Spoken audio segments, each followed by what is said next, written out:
Hey guys, welcome back.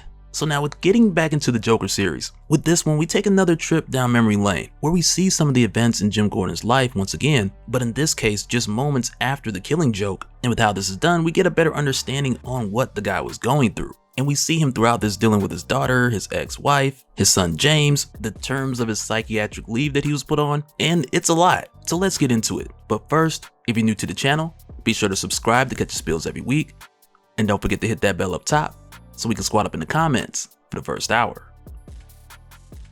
Alright, so for this one we take another trip into the flashback territory, and it's done in a very similar way to what we'd seen in issue 5, which did the whole flashback of Jim Gordon and the Joker at Arkham. But for this one, this time we get into the aftermath of the killing joke, which is an event that we've revisited in this series a number of times, and I'm sure some people are like, oh, here we go again, like CJ. But in this case, possibly more than any other, or rather more importantly than any other, with us revisiting the time after that night, this now takes us into the territory of starting the discussion of how does Gordon go back to a regular life after this. Because throughout this whole series, we've seen people question Gordon, we've seen Gordon question himself, like is he okay or is he not okay? And with us getting this story within this time frame, it gives us a look at Gordon's life fresh after. And so with how this starts off at Gordon's home, with his daughter Barbara there, who was recently shot by the Joker, to where in her case it's still quite some time before she became Oracle, or she received her implant that allowed her to walk again and continue as Batgirl. And at this time you have this moment where Barbara spills some milk, and when this happens, she loses it. And it's totally understandable, she's been shot, and this moment just reminds her of the things that she can't do for herself. And even with Jim trying to help her out and clean things up and tell her that this is temporary and that he's here to help, and he's trying to encourage her and tell her that she's strong, but right now Barbara doesn't want to hear that because she believes that the Joker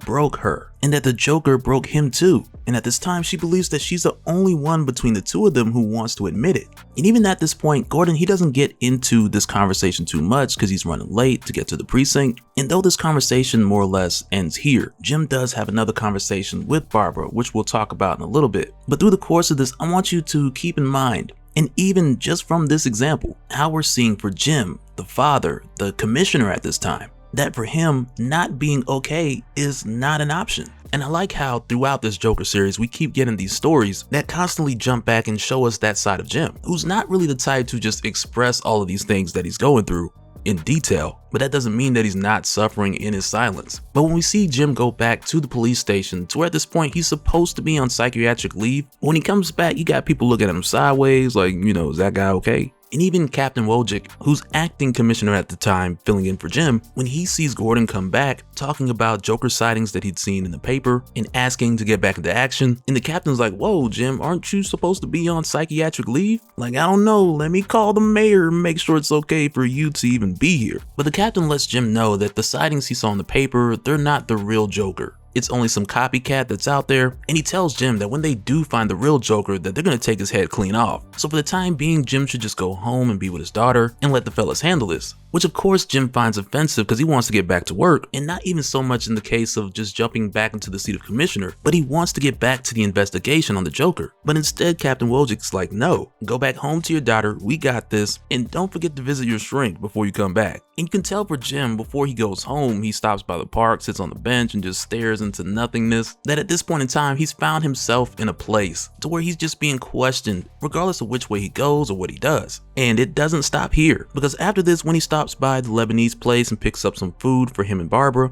but when he gets home he sees Barbara and James, only to then find that James's mother is also there and she wants to have a talk with Gordon. And it's here where Barbara, James's biological mother, and also at this point Jim's ex-wife, after just popping up, she asks how things are, and Jim more or less is just like his daughter, she's coming along, he's fine. And with the way that he kind of just brushes over it, she lets him know that he almost sounds convincing. But with her coming here, she's come here to tell Jim that recently their son James has become obsessed with the Joker. And of late, James Jr. has been asking questions that she doesn't really know how to answer. And Jim's kind of like, yeah, well, that's part of being a parent. But with her bringing James Jr. here, she's telling Jim that now it's his turn because James needs to be in a stable home. And when Jim responds like, well, what about that guy Martin that you're with? Because it seems that the two of them were pretty stable back in Chicago. And it's here where Barbara tells Jim that Martin is terrified of James. And it's right then where Jim is like, okay, let James stay here for a while. And he tells her on top of that she should stay for dinner, but she just storms out saying that she has to go. But then after she leaves, Jim and the kids, they then have dinner, which more or less was the Lebanese food that he had just brought home. But after they're done eating, Jim then goes to get James so James could do the dishes.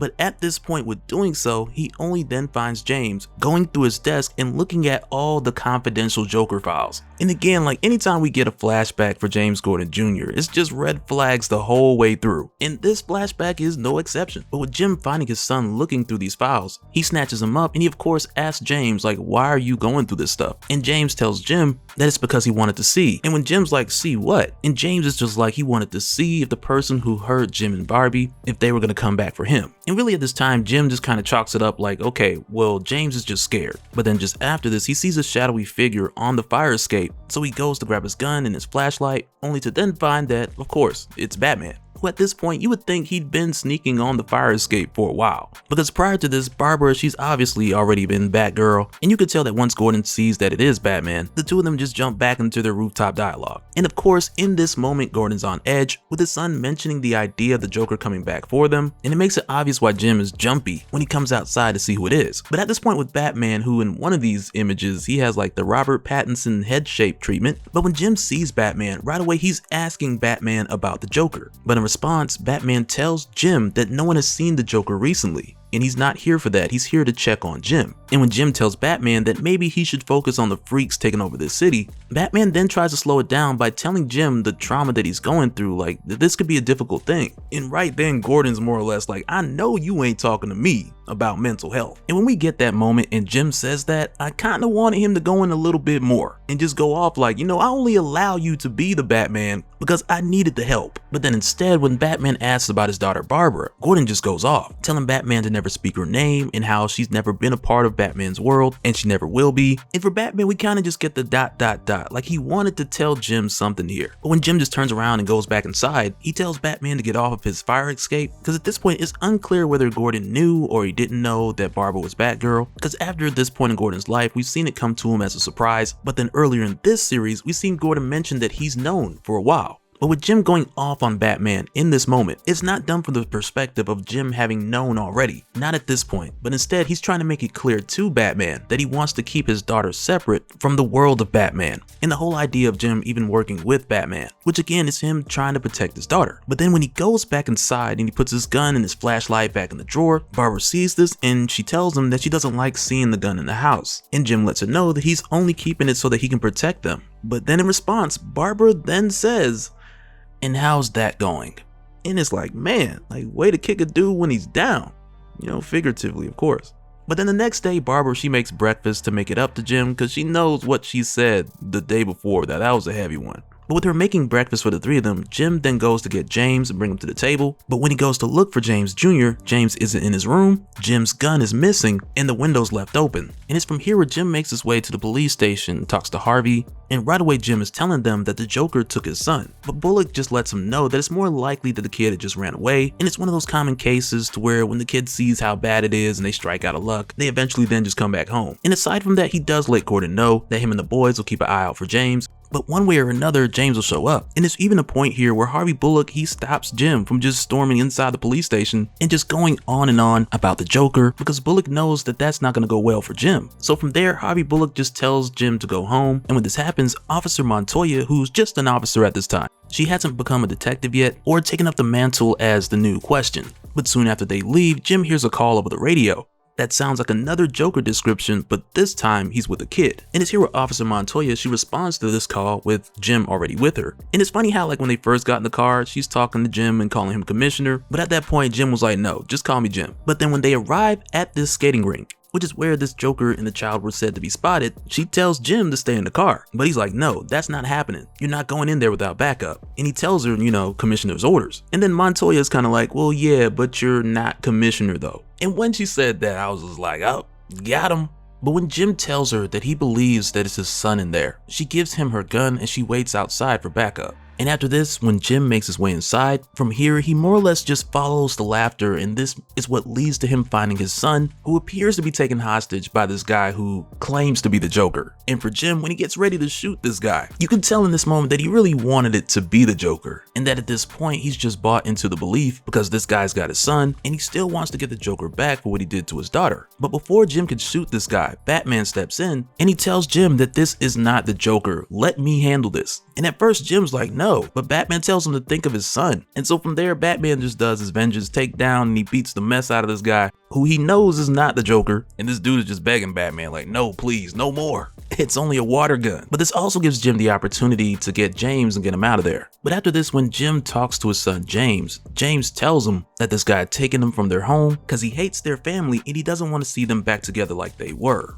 And you can tell now at this point that Jim, he's not really believing James's story, because he asks his son, are you being honest with me? Because on the way over there, Jim also heard that there were witnesses who said that the kid was laughing and having fun with this guy. But then it's here where Batman shows up again and he calls Jim over to this dark corner to go talk to him. And Jim admits, like with Batman coming out here and helping, that he's not used to seeing Batman come out in the daytime. But he lets Batman know that either way, he's glad that he was here. And he even tells Jim when he heard what was going on, he made the exception. Batman made the exception to come out in the daytime because he knew that Jim needed him. And he goes on to tell Jim that he believes he's a good man, but today Jim was about to make a huge mistake. And it's also in this moment here where Batman gives Jim his gun, which he found dropped near where this copycat Joker was, and Batman wanted to make sure that he gave it to Jim before the other officers found it, and matters just got worse. But then it's here where Batman lets Jim know that the copycat, he never touched this gun, let alone fired it. And aside from that, the makeup that the copycat had on, it was actual circus clown paint, unlike James Jr., whose face paint was a combination of different cosmetics that he had likely just taken from his sister Barbara. And with hearing this, Jim, he's putting it together because he knows the kid's lying, and what Batman is telling him here makes more sense. But that doesn't make it any easier to listen to. But Batman tells Jim that he's only telling him all of this in hopes that he would get James some help. And just before Batman leaves, he tells Jim that he should talk to his psychiatrist too, so that Jim can get back on his feet because his family needs him. And not just his family, but Batman tells Jim that he needs him too. And after that, Batman, he just does the disappearing thing. And so now real quick, I want to give a special shout out to all the patrons. Thank you guys for all of your support. And for anyone who's new here who wants more information on how to support the channel, I got a link below so you can go to patreon.com/Dopespill. But that'll do it for this one, guys. Let me know your thoughts down in the comments below, and we'll do it again on the next one. Alright, later.